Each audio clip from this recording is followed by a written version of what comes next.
choose not to drink. Our wedding night, you and... Yeah, okay. our wedding. I choose not to drink, and I chose then not to drink. But you wanted to have champagne, and I felt like you were forcing me to drink some champagne because you felt that was celebratory. But to me, that was hard. It was as if, okay, someone's not respecting my choice that I choose not to drink. So it's not a matter of being a celebration. I didn't consider champagne having to be a celebration drink. It was a drink. So that's pretty much the first time where it was a problem. Do you? I recall the place. It was up in the Poconos. Correct. And the Summit, I think. The Summit. It was That's right. The Summit in the Poconos. And I recall we had a cabin. I recall that I picked you up and took you over the the threshold. The threshold. I remember we had pictures taken. But anyhow, that first night, I remember we had a I think it was a king size heart shaped bed, and there were mirrors on the ceiling. Well, it was a round bed, and bed. There was a swimming pool inside the room, a little mini pool, right, and mirrored ceiling, right, and but I don't recall the champagne conversation, but I do recall me going to they had a club there and drinking. They had some entertainment there, and by this being our wedding night, I recall me drinking. But as far as our relationship is concerned, and as far as addiction is concerned, whether it was a drink or a drug, we were married for about 6 years before you found out that I was doing something. The severity of what I later found was addiction. What was happening is we had our first child, and you would take us sometimes by these houses, and you weren't inviting us in. You would make these stops. So, I would ask you, what is this about? And you didn't give me a really strong answer. So that happened a couple of times. And what happened is our church was on a trip to an amusement park in Virginia.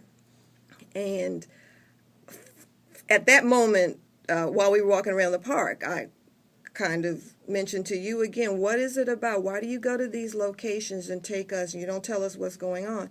And then it was that time you told me what it was, and it's like... I told you what it was? That you were hooked on, or you were using cocaine. And so... Where were we? We were at an amusement park in Virginia. Okay. All right. I don't want to do a commercial. So. All right, okay, all right. So at the amusement park, I was like, oh my goodness, I wasn't sure how to handle this.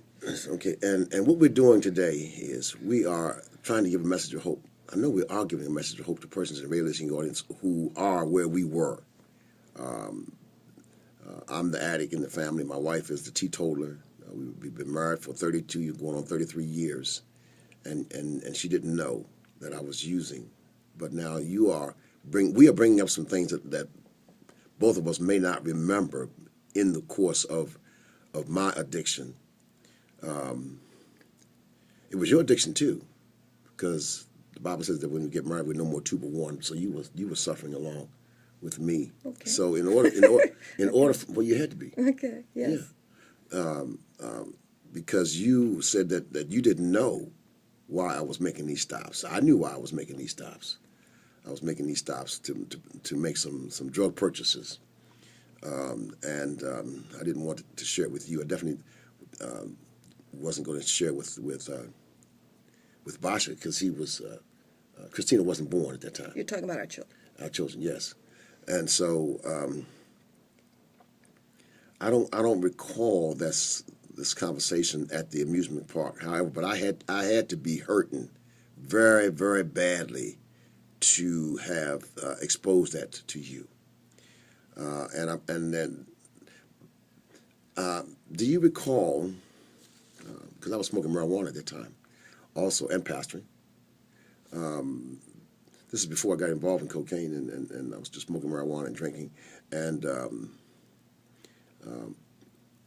I had rolled up some joints in a cigarette pack because I was smoking cigarettes at that time. And I came home one day and I went in my drawer and the joints were gone out of the cigarette pack. Matter of fact, the cigarette pack was gone. And I asked you if you had been in my drawer, and you were asking me, you were being coy about that. Do you recall that when you found them? I guess both of us have selective memories Yeah. about different things that happened. I remember that. I remember finding, and I think I threw them in the toilet. Right. Yes. And that's what caused